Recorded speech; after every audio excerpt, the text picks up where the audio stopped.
ആര്യ രാജേന്ദ്രൻ്റെ തോൽവി ഞാൻ എങ്ങനെ നോക്കി കാണണമെന്ന് വെച്ചാൽ, എൻ്റെ ജീവിതം തന്നെ ഒരു ഒരു പടുകൂറ്റൻ കുടിക്കകത്ത് കൊണ്ട് തള്ളിയിട്ട പോലെ ആക്കിയത്. പിന്നെ എൻ്റെ ജീവിത സാഹചര്യങ്ങൾ മൊത്തത്തിൽ തന്നെ അവതാളത്തിലാക്കി. കുഞ്ഞിൻ്റെ പഠനം, ബാക്കിയുള്ള കാര്യങ്ങളെല്ലാം ഇപ്പോഴും ആ ഒരു കരകയറിയിട്ടില്ല ആ ഒരു അവസ്ഥ.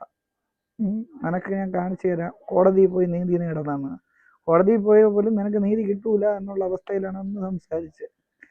കേസ് കൊടുത്ത് നീതി നേടാനാണ് അന്ന് പറഞ്ഞത്. അപ്പം അത് പ്രതിയാണ് ഞാൻ പിന്നെ കേസിന് പോയതും.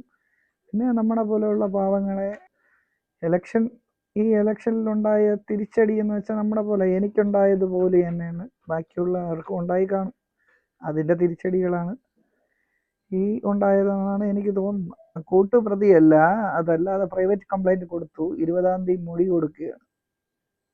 ഈ വരുന്ന 20-ാം തീയതി മൊഴി കൊടുക്കുകയാണ്. കൂട്ടുപ്രതിയല്ല, പ്രൈവറ്റ് കംപ്ലൈൻറ്റ്. 1-ാം പ്രതി ആര്യ രാജേന്ദ്രൻ, 2-ാം പ്രതി സച്ചിൻ ദേവ്, 3-ാം പ്രതി സഹോദരൻ, സഹോദരൻ്റെ ഭാര്യ.